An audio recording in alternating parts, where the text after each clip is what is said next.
Today is my 80th birthday. 80 years on this earth, and tonight I finally understand something most men never admit out loud. But before I tell you the truth that destroyed my marriage, let me ask you something. Have you ever realized you made the biggest mistake of your life, only after it was too late to fix it? Because that is exactly where my story begins. For 3 years now, I have carried a pain inside my chest that wakes me up in the middle of the night. I wake up suddenly, gasping like a drowning man, and I sit here in the dark, staring at the ceiling. And every single time, the same thought comes to my mind. Before I proceed with my story, kindly subscribe to my channel. Your support would help me to share more of my life lessons that would us learn the best approach in loving our loved one and appreciating every moment before they are gone. Thank you all. This is so much fun. It is. You're a great helper. Oh yeah? Taste this. Hey, not fair. Delicious. If only I could go back. If only I could undo the choices that destroyed my home. You see, people often say time heals everything, but they never tell you that time also gives you something far more painful. Time gives you clarity, and clarity is cruel when it comes too late. I used to blame life. I blamed work. I blamed stress. I blamed circumstances. But today, on my 80th birthday, I finally understand the truth. I destroyed my marriage. I destroyed my home. And the worst part, I did not realize it until the day I lost the woman who loved me more than anyone ever will. Her name was Margaret. And this is the story of how I slowly lost the best thing that ever happened to me, without even noticing it. This is the first thing I want you to take from my story. Do not wait until you are 80 to understand what truly matters. Back then, I believed success was everything: money, respect, and recognition. But there is something about ambition no one warns young men about. Sometimes the ladder you climb to reach success is leaning against the wrong wall. And by the time you realize it, you've already climbed too high to come down easily. The kind of poor where your parents hide their worries behind smiles, but you still hear them whispering at night about unpaid bills. I promised myself that when I became a man, I would never live like that again. And I worked like a machine to make sure I didn't. Long hours, late nights, weekends at the office. To the outside world, I looked like a hard-working man chasing a dream. But the truth is, I was chasing approval. I wanted people to look at me and say, he made something of himself. That hunger for success became my identity. And when Margaret came into my life, she believed in me more than anyone else ever had. She saw potential in me when I was still struggling. She stood beside me when I had nothing. She encouraged me when I doubted myself. But the tragic thing about ambition is that it slowly blinds you. At first, I told myself I was working hard for our future, for our family, for our happiness. But somewhere along the way, the line between providing for my family and neglecting my family quietly disappeared. And I didn't notice. Margaret did. But she never complained loudly. She was patient. Too patient. And patience, I have learned, is sometimes the most dangerous thing in a relationship, because it allows problems to grow quietly until one day they become impossible to fix. If you are listening to me right now, remember this. The things you sacrifice for success might be the very things that give your life meaning. Margaret believed in me when I had nothing.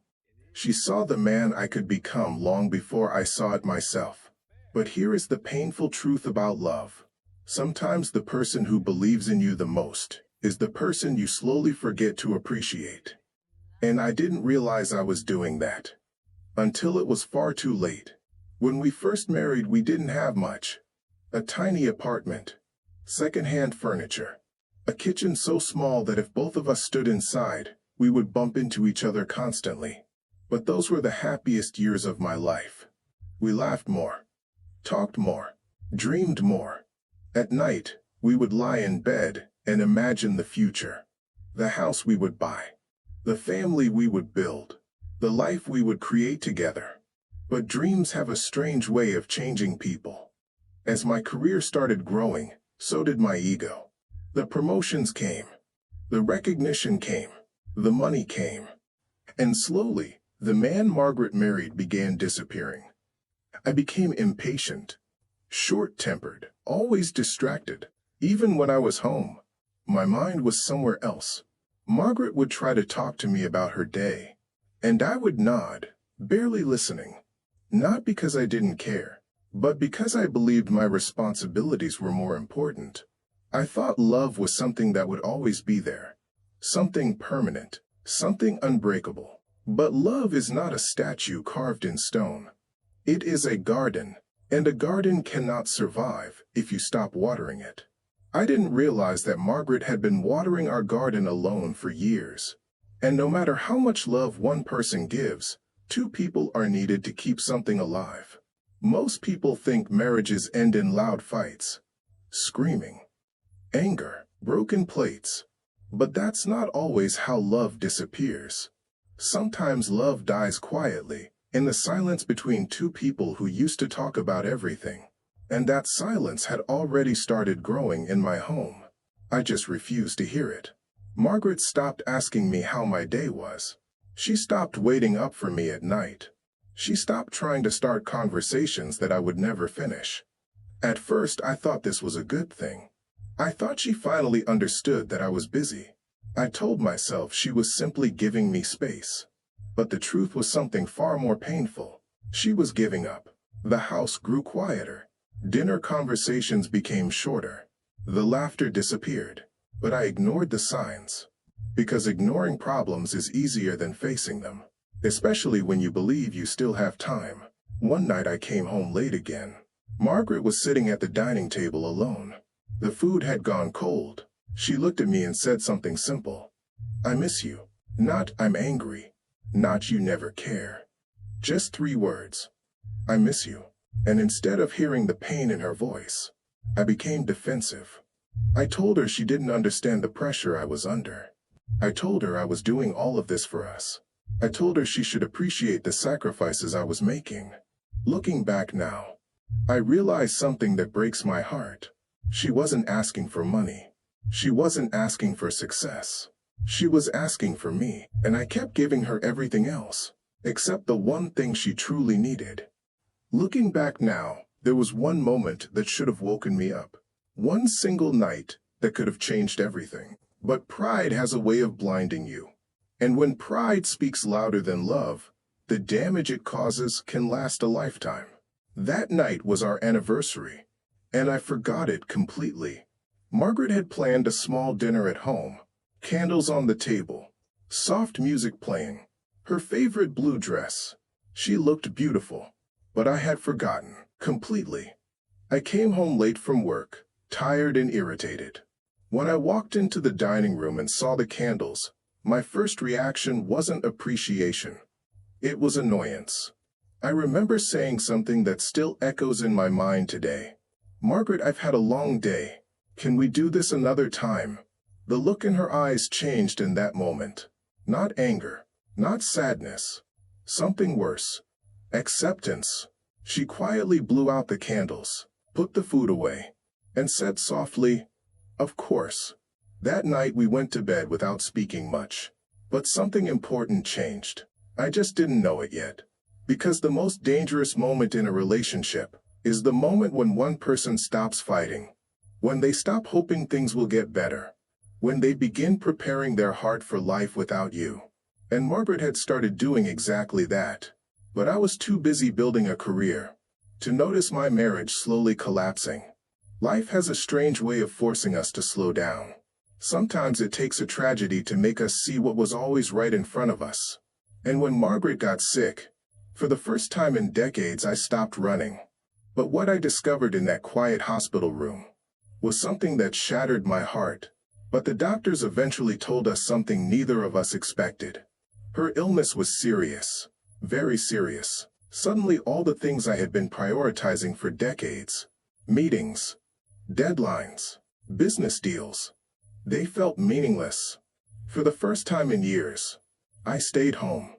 I sat beside her hospital bed, held her hand, listened to her breathing, and that's when the guilt started creeping into my heart. Because in that quiet hospital room, I realized something terrifying. I barely knew the woman lying beside me anymore. Not because she had changed, but because I had been absent for so long. Margaret never blamed me. Not once. Even when she was the one suffering. She still smiled at me the same way she did when we were young. And that made the pain even worse. Because forgiveness, when you know you don't deserve it, is one of the heaviest things a human heart can carry. One night in the hospital, Margaret looked at me and said something I will never forget. She said, "Do you remember our tiny apartment?" I smiled. Of course I remembered. She continued, "Those were my favorite years." I laughed softly and said, "We were broke back then." But she shook her head gently. "We were rich in time." Those words hit me like a hammer. Rich in time. Something I had spent my entire life wasting. She told me she never cared about the promotions, the bigger house, the money. She just wanted more moments with me, more conversations, more simple evenings together. And suddenly the truth became painfully clear. I had spent 40 years building a life, but I had forgotten to live it with the person who mattered most. Nothing prepares you for the moment when someone you love takes their final breath. There is no warning strong enough, no amount of success that can soften the blow. But the worst part wasn't the grief. The worst part was realizing how many chances I had to love her better and wasted them. Margaret passed away quietly one early morning. No drama, no long speech, just a peaceful breath, and then silence. The kind of silence that changes everything. The house felt enormous after that. Every room echoed with memories. Her favorite chair, her coffee mug, her books, and the worst part, all the conversations we never had. All the time I thought we still had. That's when regret truly began. Because grief is painful, but regret is torture. Grief says you lost someone you loved. Regret says you had them, and you wasted the chance. For 3 years now, I've been living with something heavier than grief. Something far more painful. Regret. Because grief says you lost someone you loved. But regret whispers something much crueler. You had them, and you didn't realize their value. And that voice never truly goes away. Some nights I sit here in the dark for hours, staring at the ceiling, thinking about the man I used to be, and the man I should have been. I imagine going back in time, walking through that door earlier, turning off my phone, sitting beside Margaret, listening, laughing, living. But time is a cruel teacher. It gives the lesson after the test is already over. If you remember nothing else from my story, remember this. Success will never sit beside you when you are old and lonely. Money will never laugh with you at the dinner table. And achievements will never hold your hand in the dark. But the people who love you will also love and hold your hand in the dark. That is, if you don't lose them first. And trust me, you do not want to learn that lesson the way I did. If you choose them again and again, do not wait until you are 80 to realize what truly matters. Do not wait until someone is gone to understand their value.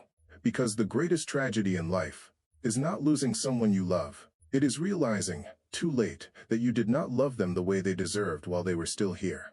If my story can save even one marriage, if it can make one person go hug their partner tonight, then perhaps my regret will not be completely meaningless. And maybe, just maybe, Margaret will forgive me. So tonight, on my 80th birthday, I have only one wish. If you still have someone who loves you, go sit beside them. Turn off your phone. Look them in the eyes. And tell them they matter. Because one day, you may find yourself like me, sitting alone in the dark, wishing for just one more conversation you can never have again.